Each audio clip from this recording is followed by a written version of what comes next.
Hello everybody, welcome back to Wolfeei. Today we're going to be talking about Block Wars 7 as like a recap, and surprisingly, it's actually a very positive one because I didn't remember. This event had like almost no issues. Not only are like there was no subs, so all the players on this announcement were the people that were initially announced to be in this event for Block Wars 7, but if we scroll down, besides the Spanish team, which was very much underpowered, and then I think the yellow team was underpowered slash underperformance. Every other team is pretty close, and I didn't really remember that this happened. I know it now, obviously, because I'm looking at it. But yeah, like obviously, orange and lime are like almost 1,000 or like 1,500 above like third place. Sure, you could argue maybe that's not entirely balanced, but I think it's pretty good. I mean, it looks good, man. So let's go over this event, and I'm actually going to add a little bonus thing. You can already see it up top here. I'm going to look at the update video. I forgot to mention in the other 7 renditions, actually, of this series, that obviously an update video, or the changes of an event that aren't just the player base, should have a good amount of impact on how the event's perceived. I think this is a good one to merge it in, because we're talking about the event that already went well, so I can't really discuss about like this was really difficult, but let's continue either way. And we're gonna go in order from how the teams were announced. This event, we started with pink and ended with red, because red is obviously a full newcomer team and a Spanish team, so it was like the biggest surprise that we had in store. And also typically Spanish teams are on red because red is the color of Spain, so it's pretty nice. And then we were like, yeah, we can just do it the other way around for once. So pink was the first team that got announced right here, which was red, gold, Curry, Yahi, and Fur. I'm pretty sure red and Curry were teamed together because a loyal Wolfeei viewer had requested it, and also because when I played with them in a Tubnet event, it actually was a really good match. So I was like, we should try to make this happen. And the team we ended up making for them is one that did work pretty well. Yahi is like a speedrunner, but also knows red. Then Fur is like a bit more of a variety creator, but Fur is in PALs, and both Red and Curry are in PALs, and they've all spoken a little bit there. And then Gold fits the vibe very nicely, also should be familiar with Yahi pretty well, so nice little pink team there, well made. I don't remember where they got 6th, but honestly, considering how this event ended up being balanced, not bad. I do think the skill level for this event was a little bit too high. Considering there's teams like Blue getting 3rd, there's teams that have Shatter, Callum, and H-Bomb on it, a little insane. Lime team is crazy, like obviously Orange team as well. Either way, Purple team makes sense. I'm pretty sure this was like a Phasmophobia lobby team plus Hikey Hate Me.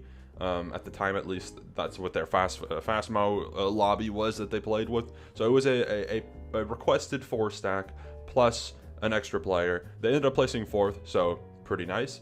Blue team is running back an MCL squad, okay? Me, Sleepy, Wally, and 5UP, although Wally and I were the 2 interchangeable players in MCL, but we're gonna ignore that. During practice, we all played together. Plus Mina there, because Mina actually knows like Wally and 5UP a bit and me a bit, so that worked very nicely. But obviously super strong. Nowadays that team would not be fair at all. Way too strong, which is kind of crazy because this isn't that long ago. I mean, it's almost a year now, but in terms of hosted events, this is like 5 or 6 cycles ago. Like, that's not crazy. But obviously the vibe here would have worked very nicely because myself, Sleepy, and 5UP have teamed with each other plenty of times at this point now, especially Sleepy. And Wally and Mina obviously are friends with everybody, and it works nicely. So love to see it. Blue team, very good. Ended up placing 3rd, typical.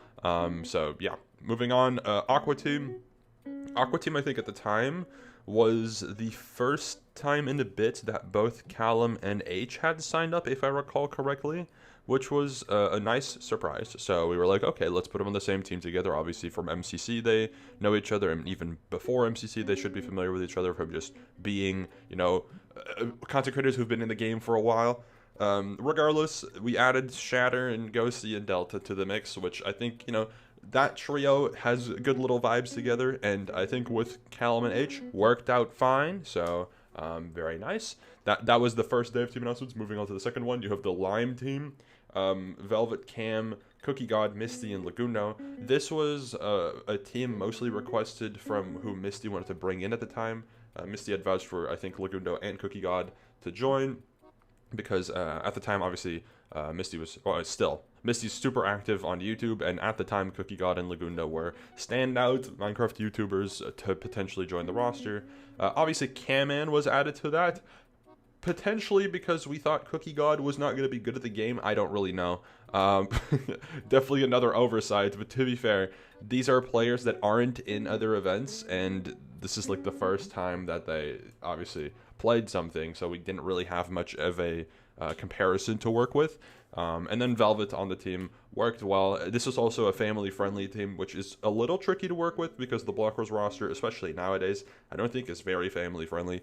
But not as if it's not family-friendly. Actually, I think nowadays we would be able to do it a little bit easier because we have hermits and we have some MCC players who can be thrown into the mix. But at the time, we did not have that, so this was the solution. Red Velvet Cake, I think Velvet was added just because Velvet's been in Skeppy and Bad Boy Halo content a couple of times, so I'm sure Velvet knows how to not swear, which I think worked out well. Yellow team is a fun little squad. You know, you got a Kyle and Zam duo that now is a little bit more popular from Quag. Pangy obviously in the mix there works really nicely, and I think Ant and Michaela wanted a duo, so that combination worked very nicely. And yeah, that's Yellow team. I think they ended up placing 7th, which is fine. I mean, I don't think this is much lower, this is that much lower than the other teams. I actually don't remember what games were all played, but I guess we can look at it a little bit. Next up is the winning team of this event, or sorry, not the winning team, the highest scoring team of this event. Which is Orange, which had Boost for Rattles, Anthos, Feinberg, and Linechew. I don't know why this was a team that was made. I'm honestly not quite sure, because it's very strong. I assume it was dependent based on the signups. But having Feinberg with 2 high-tier players, and then at the time I think Anthos and Linechew weren't that strong of players. This was their second event ever, their first being the debut in Pride. Like, this ended up being fine. I think maybe that was why it was quote-unquote balanced, because we gave them 2 anchors, I guess, at the time. And then it was Feinberg and 2 other really good players. Also, I think the last time Feinberg had played, he did get second still, which is still really good. But I think his team didn't do super hot.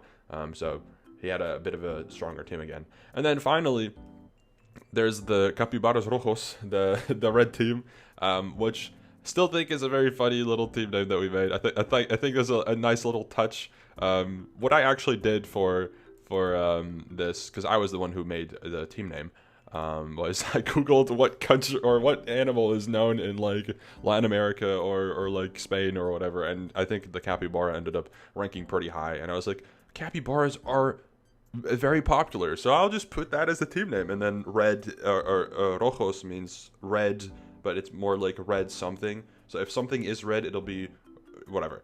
It's plural. Then, yeah, the team was Magma Boy, Shadoon, Capitan Gato, Star VTuber, and Kendo Merved. This team was a little bit of an oversight on our end. We obviously should have realized that introducing 5 new people at the same time meant that they were going to have a bit of trouble, performing in the event. Then also, we tried to make it a balanced team, but then didn't. This team is very underpowered. Even nowadays, if they had played multiple events, I think this team still is underpowered. Obviously, from the score, they got almost half of everyone else, which is kind of, I mean, they actually pretty much did get half of the points of everyone else, which I don't blame them for at all. I mean, we just dealt them a bit of a dirty hand on accident.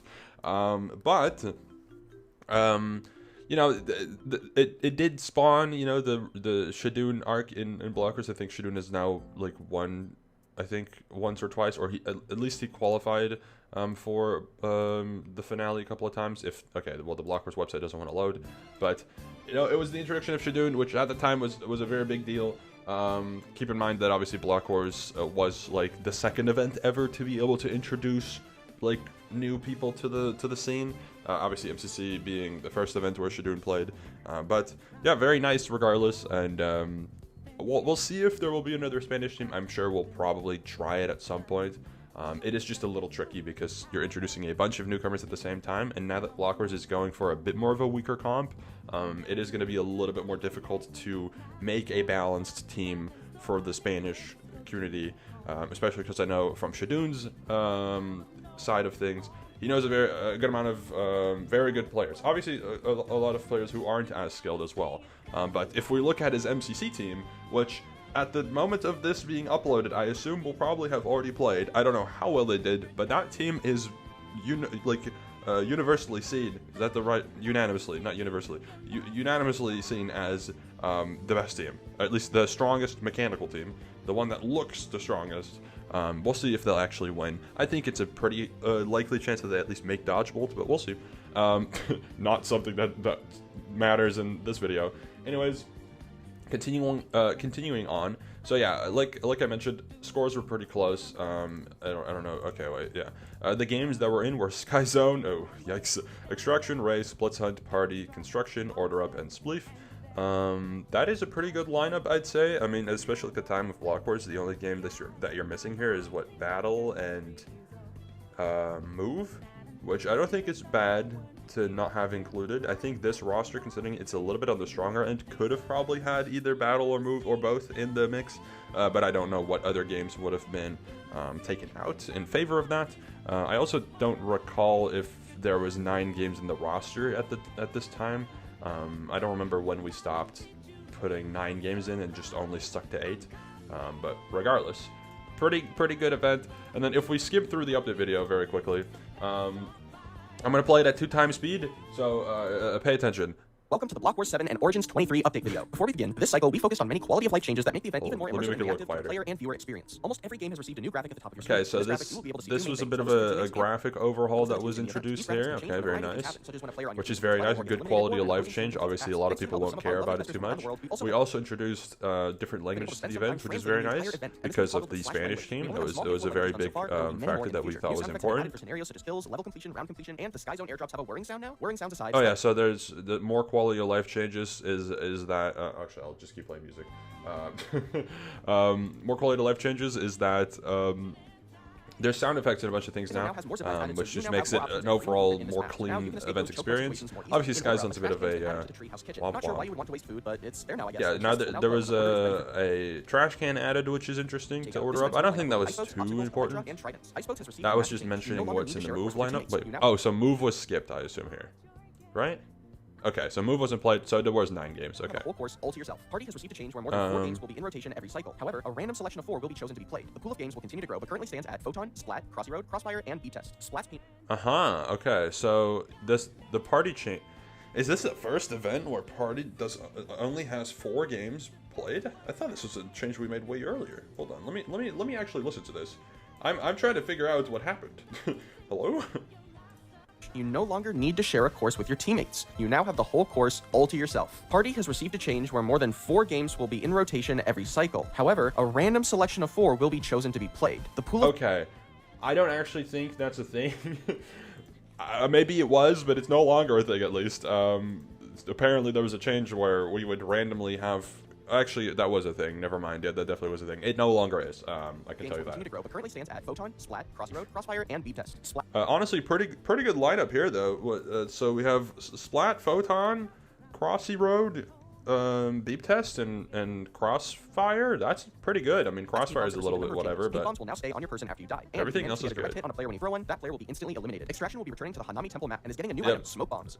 This is also a very good change. I'd say this map is very good already, but this was already played, I think, in 6 or 5 or either of those.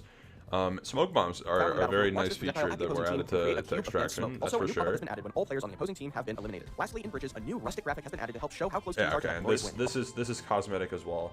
And then, and we have a grand reveal, apparently. Forgot to mention. Remember when we brought back Hunt for blockwars Pride? Well, what if we told you it's back for good? That's right, Hunt is back and it has 8 rounds. That's right, 8 rounds. Do we have your attention? Good. Find the rules video for this revamped and radical blockwars game in the description of this video. Well, that covers the changes. So yeah, Bloodshot was introduced this event as well, clearly, which is a massive win for for the event. Massive win to have Blitz Hunt in the rotation. What a fantastic choice that was. Shout out to Misty for that one. Anyways, I ended up talking for 15 minutes about a event that had nothing really going on. I mean, I thought I didn't, but clearly there was stuff to talk about. Anyways, let me know your thoughts on BlockWars 7, and I will see you for another recap at some point, probably in the coming up 2 weeks, because I think I'm going to probably post about like 2 of these still after this. Anyways, thank you for watching. I'll see you later. Goodbye.